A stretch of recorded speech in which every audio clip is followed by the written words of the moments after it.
اتفاق شامل متوازن وملزم قانونا।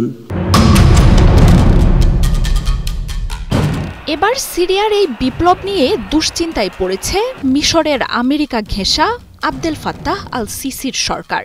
কয়েক বছর ধরেই মিশরে সিসির সরকারের বিরুদ্ধে ক্ষোভ দানা বাঁধছে। যে কোনো সময় তা বিস্ফোরণ ঘটতে পারে।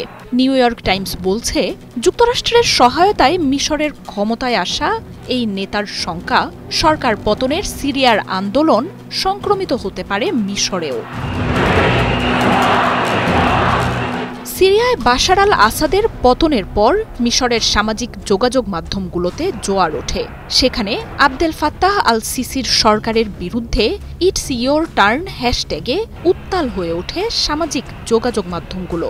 সিরিয়ার সরকার পতনের ঘটনার দিকে এমনিতেই নজর ছিল মিশর সরকারের।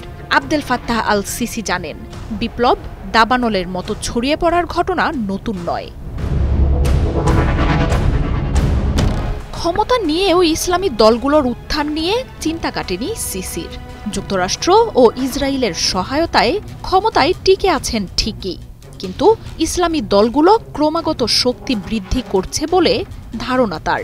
শুধু ইসলামী দলগুলোই নয়, কয়েক বছর ধরেই মিশরের সাধারণ মানুষও সিসির বিরুদ্ধে ফুঁসছেন। এক দশক ধরে উন্নয়নের আশ্বাস দিলেও দিনকে দিন মিশরের সাধারণ মানুষের পরিণতি আরও করুণ হচ্ছে।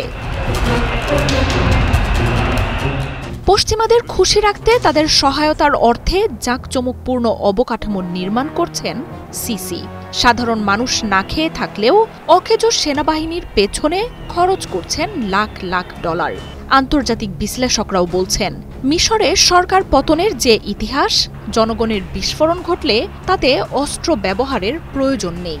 মিশরের যেসব বিদ্রোহী সিরিয়ায় বাশার আল আসাদের বিরুদ্ধে লড়েছেন, এবার তারা সিসির সরকার উৎখাতে তৎপরতা শুরু করেছেন বলে জানাচ্ছে নিউ ইয়র্ক টাইমস। আর সামাজিক যোগাযোগ মাধ্যমগুলোতে সেসব পোস্ট জোয়ার তুলেছে। তিউনিসিয়ায় আরব বসন্তের সূচনার পরই তা মধ্যপ্রাচ্যে ছড়িয়ে পড়ে। আঁচ লাগে মিশরেও। 2011 সালের ফেব্রুয়ারিতে কায়রোতে লাখো মানুষের বিক্ষোভে 30 বছর ক্ষমতায় থাকা মিশরের প্রেসিডেন্ট হোসনি মুবারক ক্ষমতা ছাড়তে বাধ্য হন। 2012 সালে দেশটির প্রথম সুষ্ঠু নির্বাচনে আকাশসম জনপ্রিয়তায় ক্ষমতা নেয় মুসলিম ব্রাদারহুডের মোহাম্মদ মুরসি। তবে মাত্র 2 বছরের মাথায় সেনা অভ্যুত্থানে দেশটির ক্ষমতা নেন Abdel Fattah al CC.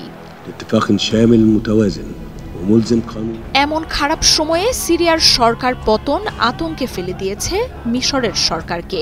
Asad সরকারের পতনে যেসব শরণার্থী মিশরে উল্লাস করছিল, তাদেরও আটক করছে প্রশাসন। আসাদের পতনের পর সিরিয়ানদের ভ্রমণেও কড়াকড়ি আরোপ করেছে মিশর। মুসলিম ব্রাদারহুডের উত্থানের শঙ্কায় কয়েক বছর ধরেই হাজারো মানুষকে সন্ত্রাসবাদ সহ বিভিন্ন অভিযোগে আটক করছে মিশর সরকার। জনসমক্ষে নিজের সাফাই গেয়ে সিসি বলছেন, ক্ষমতায় থাকতে রক্ত ঝরাননি তিনি। যদিও মিশরের মানবাধিকার সংস্থাগুলো বলছে, 2013 সালে ক্ষমতা নেয়ার সময়ই সামরিক অভ্যুত্থানে কমপক্ষে 817 জনের প্রাণহানি ঘটেছে।